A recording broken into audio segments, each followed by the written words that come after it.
झोपडीच आहे आपली. बघा ना तुम्ही, आमचं स्टाफ रूम गळक, माझं ऑफिस गळक, तुम्ही बी आणि मग त्यावेळी मला एकदम आता उठता उठता आठवलं, किती आनंदी आनंद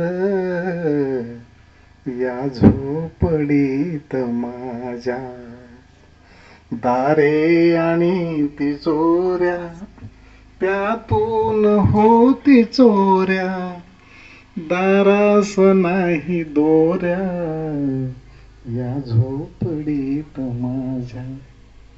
या झोपडीतनं इतके महान विद्यार्थी माझे घडले. कोण कोण कुठे कुठे कसे कसे आहेत आणि वेल सेटल्ड आहे. त्याचा जो आनंद आहे ना, तुम्ही शब्दात वर्णन करू शकत नाही. आणि तुमचे अनुभव ऐकल्यानंतर अरे वाटतं काय कुठं कुठं पोरं पोचले आपले. एक किती लहान शाळा आहे, किती लहान खेड हे, कुठं कोपऱ्यात आहे. आणि या केरळला पालघाट नको, पालघाटच होत. मग हा अनुभव आयुष्याचा अनुभव आहे. मग पालघाटला गेले, केरळला एकदा, भोपाळला गेले, राजस्थानला गेले. आणि स्काउट हे चांगलं आहे हो. त्याच्यामध्ये संस्कार आहे, पर्यावरण आहे, जीवनाला आवश्यक असणारं ज्ञान आहे आणि शिस्त आहे. आणि आता तर सरकारने प्रत्येक शाळेमध्ये स्काउट कंपल्सरी केलं. आता पुढच्या वर्षीपासून अजिबात तुम्हाला पर्याय नाही, स्काउटला तुम्हाला 2 तास देणार म्हणजे देणार. का माहिती, आता गरज आहे काळाची. आजकालची मुलं संस्कार सोडून दुसरंच काहीतरी करायला लागले. तर जर ते स्काउटमध्ये जर तुम्हाला संधी मिळत असेल तर जरूर त्याला स्काउटमध्ये पाठवा. तुम्ही मागे वळून बघू नका. पुस्तकी ज्ञान, अभ्यास वगैरे हे चालणारच आहे, त्याच्यामध्ये काही प्रश्न नाही. आणि म्हणून सगळ्यांची हा देश कसा स्वतंत्र झाला, कसा पुढे गेला, करणाऱ्या माणसाने खूप काबाड कष्ट केले. त्यांनी आपल्या देशाला स्वातंत्र्य मिळवून दिलं. आणि आज काय परिस्थिती आहे हे ऐकलं की मन विषण्ण होतं की काय करावं या देशाचं. म्हणून तुमच्यावर जबाबदारी जास्त. मुद्दाम सांगतो, मला नागरिक म्हणून, हम लाए हैं तूफान से कश्ती निकाल के, इस देश को रखना मेरे बच्चों संभाल के, तुम ही भविष्य हो मेरे भारत विशाल के, इस देश को रखना मेरे बच्चों संभाल के. आणि हे कसं करायचं तुमचं तुम्ही ठरवा आता. आणि ह्याच्यासाठी आपल्याला लढायचंय, झिजायचंय, मरायचंय. आम्हाला फोन येतात लांबून लांबून. अरे एकदा तर पाकिस्तान बॉर्डरवरून मला फोन आला. खोटं नाही अनिल बोलत मी. गुरुपौर्णिमेचा दिवस होता आणि पाकिस्तान बॉर्डर, मला ते नाव आठवण त्या पोराचं. तर सर आज गुरुपौर्णिमे मी तुम्हाला इथनं वंदन करतो. म्हणलं मी आता पाकिस्तान बॉर्डरवर आहे, समोर माझे पाकिस्तानी सैनिक दिसतात. मला डोळ्यातनं पाणी आलं माझ्या. आमचा नातू कोकणाचा फोन. अरे म्हणलं असं असं. मला म्हणलं दादा कसं काय तुमची पोरं अशी, आम्हाला कुणाला का आमच्या शिक्षकाला कोणी विचारतच नाही म्हणले.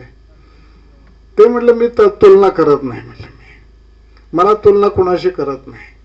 माझा विद्यार्थी मला विसरत नाही, माझ्या शिक्षकांना विसरत नाही, माझे शिक्षक विसरत नाहीत. आणि ही भूमी हे कर्म करण्याची भूमी आहे. बाळांनो तुम्ही खूप कष्ट केले ह्या शाळेमध्ये, खूप कष्ट केले. आम्ही सांगेल ते कामं तुम्ही केले. आता शेंडे सर म्हटले ही सगळी झाडं दिसत आहेत ना, ही सगळी हे माझ्या पिल्लांनी लावलेली झाडं आहेत. कोणी आलं बाहेरचं आलं नव्हतं कोणी. आठवतंय का तुम्हाला, आपण दर परीक्षा संपली की आपण बिया गोळा करायचो, त्या पिशव्या भरायचो आपण. तर मग आमचा नाना शिपाई त्याला पाणी घालायचा. जून मध्ये तुम्ही आला ती रोपं मोठी व्हायची ना आपण लावायचो. हा एक शिक्षणाचा भाग आहे ना. हे तुम्ही केलेलं आहे म्हणून एवढं दिसतंय. आपल्या वर्गाला खिडक्या नव्हत्या. पाऊस आला की त्या खिडकीतनं पाणी यायचं. इकडं सर तिकडं सर, इकडं एकावर 4-4, 5-5 विद्यार्थी बसायचे. ती अनुभूती आहे, हे कुठे मिळणार नाही आपल्याला. आणि त्यातनं शिकत गेलो, घडत गेलो आणि चांगल्या मार्गाने घडत गेलो. हे संस्कार आणि हे बाबा माताजींची भूमी आहे. त्यांच्या नावाला कुठे डाग लागता कामा नये. ते जर नसते तर ह्या कराटेला कुणी कुत्र विचारलं नसतं. कुठनं आली माणसं, इथं शाळा स्थापन केली. अहो मी जेव्हा पहिल्यांदा 76 इथे इंटरव्ह्यूला आलो, काय झालं, 75 पासून शिक्षणाचा स्लॅब बदलला. म्हणजे पूर्वी जुन्या काळी मॅट्रिक होतं, म्हणजे 10वी 11वी पर्यंत शाळा असायची, 11वीला मॅट्रिक म्हणायचं. आणि ते एकदम चेंज झालं. ते 75 पासून 10-2-3चा पॅटर्न आला. 10वी 2 वर्ष, 11वी 12वी आणि नंतर कॉलेज 3 वर्ष असं. त्याच्यामुळे 11वी वर्ग एका धडाक्यात बंद झाल्यामुळे ऑल ओव्हर महाराष्ट्रात किंवा देशात शिक्षक झाले ज्यादा. त्यांना मग ते कुठेतरी त्यांना घुसवायला पाहिजे ना, त्यांना सर्व्हिस तर द्यायला पाहिजे. ते परमनंट माणसं झालं. आमची भरतीच बंद. मी इतकं शिकलो सवरलेला माणूस सगळं आहे, पण नोकरी नाही, भरतीच बंद. मग इथं जेव्हा जाहिरात आली, मी अर्ज केला होता. मी कराटेला खारटीच म्हणायचो. हे कुठं आहे का, तुमच्या माहितीसाठी रस्ता नव्हता अजिबात, गाडी रस्ता होता फक्त. कराटेला यायचं म्हणजे त्या उंडवडी मार्गे एकच गाडी असायची मुक्कामी. सकाळी 8ला ती गाडी बारामतीला जायची, इकडचा रस्ताच नसायचा. आणि मग ते यायचं कसं म्हणून आम्ही कुठं कराटे विचारत म्हणले, तुम्ही असं करा, बारामतीला विचारलं कुठं, तुम्ही सुपर मार्गे जा म्हणले. आणि मध्ये एक स्टॉप आहे सोनपेरवाडी, तिथं उतरा आणि तिथून म्हणजे 5-6 किलोमीटर चालत जावं लागेल. दुपारची वेळ हो, आणि सोनपेरवाडी कळलीच नाही मला. आले त्याच्या पलीकडेच उतरलो मी. म्हणलं सोनपेरवाडी पुढे म्हणलं तुम्ही, आता आली का. तिथनं ते सुटफेट डोक्यावर घेऊन त्या सोनपेरवाडीपर्यंत, आणि तिथून चालत निघालो. मागे आमचे विठ्ठल मास्तर जाधव आपले सायकलवर येत होते वासून देवानं. त्यांनी चौकशी केली, त्यांनी सायकलवर मला इथं आणून पोहोचवलं. तिथे ग्रँड नव्हते, त्याच्यामुळे आम्हाला नोकरी 3 दिवस आमचं काम करून घेतलं. इंटरव्ह्यू म्हणजे काम करून घ्यायचं. त्याचं बाबांचं हे वैशिष्ट्य, काम करून घ्यायचं. मग हे तुमचं किती टिकतंय तुम्ही ह्याच्यावर अवलंबून. पगार तर 5 पैसे पगार मिळणार नाही, पण तुम्हाला खायला प्यायला कमी पडणार नाही. म्हणजे काय, ज्वारी गहू इथलेच असायचं, दूध इथलं असायचं. काय आठवड्याला 5 रुपये द्यायचे बाजारला, त्यातनंच आपलं भाजी पाला तेल वगैरे. हा मजा होती. पण वाबड्यासरी पण त्यातनं आमच्याच बरोबर होते. पण का कोणाष्ट ह्या निसर्गरम्य ठिकाणी त्या नदीला 12माही पाणी असायचं. ऊस असायचा, केळीचे बाग, नारळाचे झाडं, आणि इतकं सुंदर वाटायचं वातावरण. आम्ही नदीत आंघोळ्याला जायचो तिथं. हा अनुभव घेतला. आम्ही प्रामाणिकपणे काम केलं. विचार काय केला मी, की आता इथं 1 वर्ष काम करायचं, ह्या अनुभवाच्या जोरावर बाहेर कुठे नोकरी मिळते का बघायचं. बाबा माताजीने मला बोलवलं. त्यांचा बंगला तुम्ही पाहिला असेल, त्याच्या खाली तळघर होतं. त्या तळघरामध्ये मला बोलवलं बाबाने. म्हणले खानसाहेब बोला, तुम्ही सोडून जायचं नाही. तुम्ही फार हाल भोगले आणि आपण ग्रँड घेतोय परत. म्हणले हुशार लागत आहे. टिकलो आम्ही, टिकलो झालं. म्हात्रे सर होते आमच्या काळात, तर या ना त्या कारणाने ते निघून गेले. आम्ही झालो. मग मी ऑबळे सर, किती आम्ही 5-7 माणसं आलो. आणि नंतरही 5 पर्यंत वर्ग जोडले, स्टाफ वाढला सगळं. हा भाग सोडून द्या. पण ज्या पद्धतीनं आम्ही इथं काम केलं, जी निष्ठा होती, त्या निष्ठेला आम्ही कसोटीला उतरायचा प्रयत्न केला, तुम्हाला घडवायचा प्रयत्न केला. आणि त्यामध्ये सगळ्यात मोठं योगदान असेल तर हे माझ्या टीमचं. ही टीम माझी इतकी चांगली होती ना, यांना काहीही सांगावं लागायचं नाही. प्रत्येक जण आपापल्या विषयात पारंगत. मंत्रे सर म्हणले ना, तासासाठी भांडणं व्हायची, मला पाहिजे तास, मला पाहिजे. काही शाळेमध्ये बघा, कुणी तासाला जायलाच तयार होत नाही. मला आज लय बुलेटिन झाले, मला नाही जायचं, मी नाही जाणार. मग ते वाद विवाद. अरे तुम्हाला पगार 24 तासाचा मिळतोय, मग तुमचं परत कोणाच्यासाठी तुम्ही करताय. नोकरी लागण्यापूर्वी तुम्ही असं म्हणत होता का परमनंट झाला की मग हे बापच झाला आमचा? पण आमच्याकडे ती पद्धत नव्हती. तो कुणी जर आडवा बोलला तर मग त्याला सरळ करायचे पण आपल्याला ते, पण ती वेळ फारशी आली नाही. पण शिक्षकाला न सांगताच माझ्यापासून ते खालपर्यंत शिपाई होता आमचा. तुम्ही आता शाळेत जा, कुठल्याही शाळेत जा, तुम्ही कुठेही जा, किती शिपाई शाळा झाडतात ते जाऊन बघा. माझा शिपाई दररोज सकाळी 8 ला इथं हजर असायचा, सगळे वर्ग झाडायचा. मग नाना झाले का सगळे झाडून मी बघणार आहे केव्हा ते आपण एकदा बघायचं. ती वळण, ती शिस्त लागली. त्यामुळे आमच्या शिपायांची, आमच्या नाटेकर सरांची, नानाची आम्हाला आठवण येते सारखी. आणि शाळेमध्ये प्रशासनाच्या बाबतीमध्ये आम्ही जेवढे थोडंफार जे काय राबवलं प्रशासन, थोडंच आहे ना. पण शाळा सुटली की आम्ही सगळे मित्र गप्पा बाहेर बसायचो, गप्पा मारताना. तिथं मी मुख्याध्यापक नसायचो, ते शिक्षक आरामात अगदी मस्तपैकी. अगदी तात्पर्य सांगायचं हे की अशा लहान शाळेमध्ये तुम्ही शिकलात आणि आज यशाची शिखरी इतकी उंच गाठली, तुम्ही आकाशाला तुमचे हात लागले म्हणजे आमचेच लागले. किती छाती फुगली माहिती का तुम्हाला सांगू का लता? मला इतका आनंद होतोय तुझं नाव ऐकलं आणि तू इतकी तिथं काम करते म्हटल्यानंतर मला खरंच आनंद वाटतो. इतका आनंद वाटतो ना की कसं कौतुक करावं, की हे आमच्या मनात शेवटपर्यंत राहणार आहे का हे माझे विद्यार्थी आहेत, तुमच्या आठवणी कधी पुसणार नाही. मागच्या 5-6 वर्षापूर्वी मी पुण्याला गेलो होतो आणि आमच्या मेहण्याची मोटरसायकल घेऊन मी येरवडा मार्गे त्या टिंगरेनगरला चाललो होतो. म्हणजे आणि नेमकं ते काय झालं कोणास ठाऊक, सिग्नल तुटला का काय झालं काय होते. एक लेडीज पोलीस होते, 2 जण होते. शिट्टी वाजवली, गाडी थांबवली. आमचा म्हणून चलो खुश नाही, आपलं चुकलंय आपण थांब. ती मुलगी पळत आली, मग सर तुम्ही, पाया पडले रस्त्यावर तिथंच. म्हणलं जाधव ते कुठं राहते माहितीये का? त्या विठ्ठल मक्तीच्या घराच्या अलीकडे तिथे ते नाही का जाधव, काय त्याचं नाव ते, हा ते शारदाच ना, ती तिथं मला. आणि मग ते पोलीस मला अहो माझे सर आहेत म्हणले.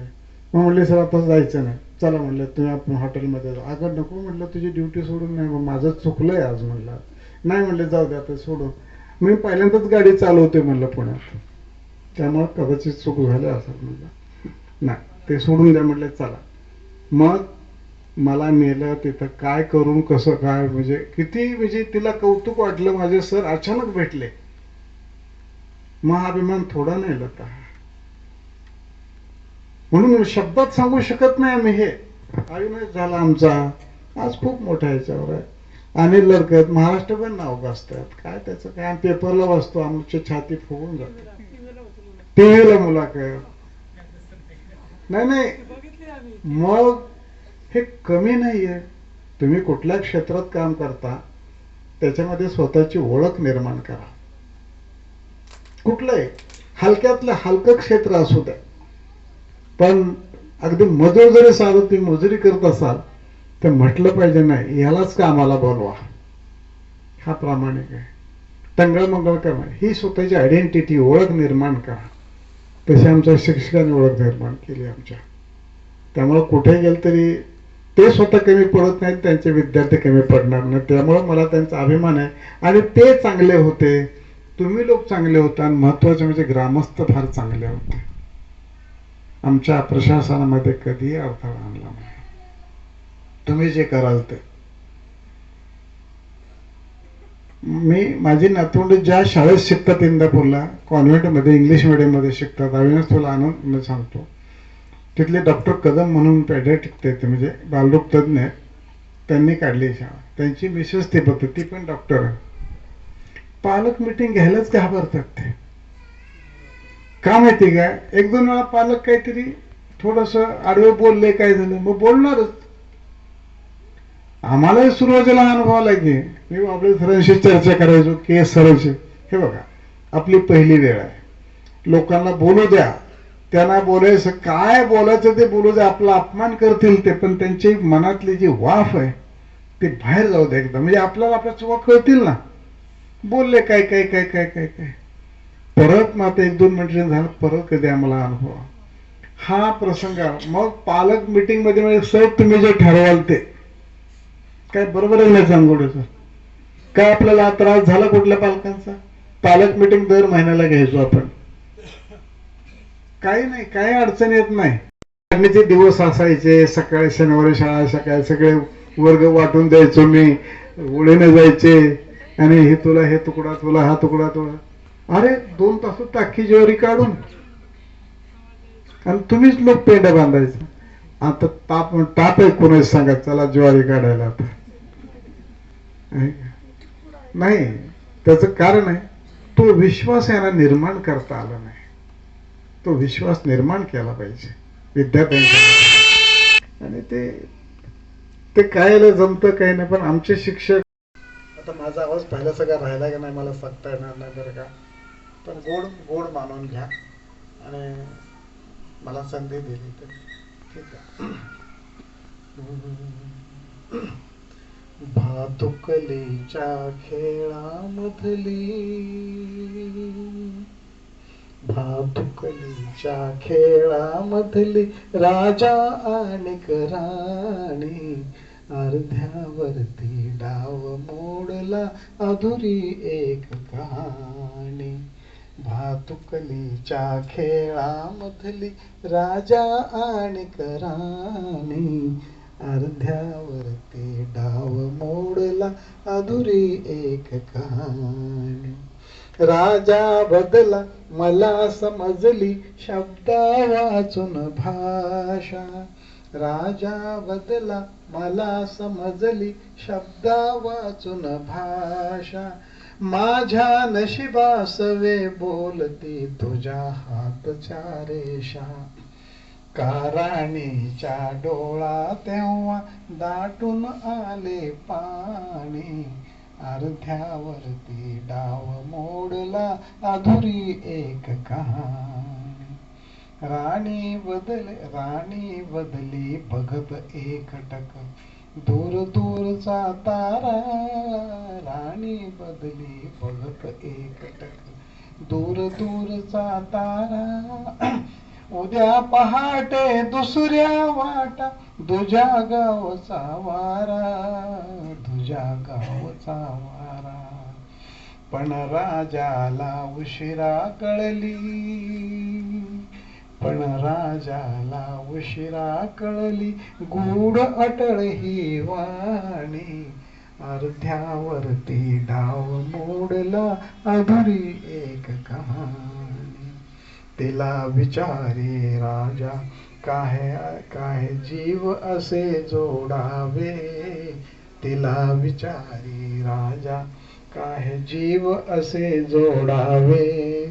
का दैवाने फुलण्याआधी फूल असे तोडावे, या प्रश्नाला उत्तर नव्हते,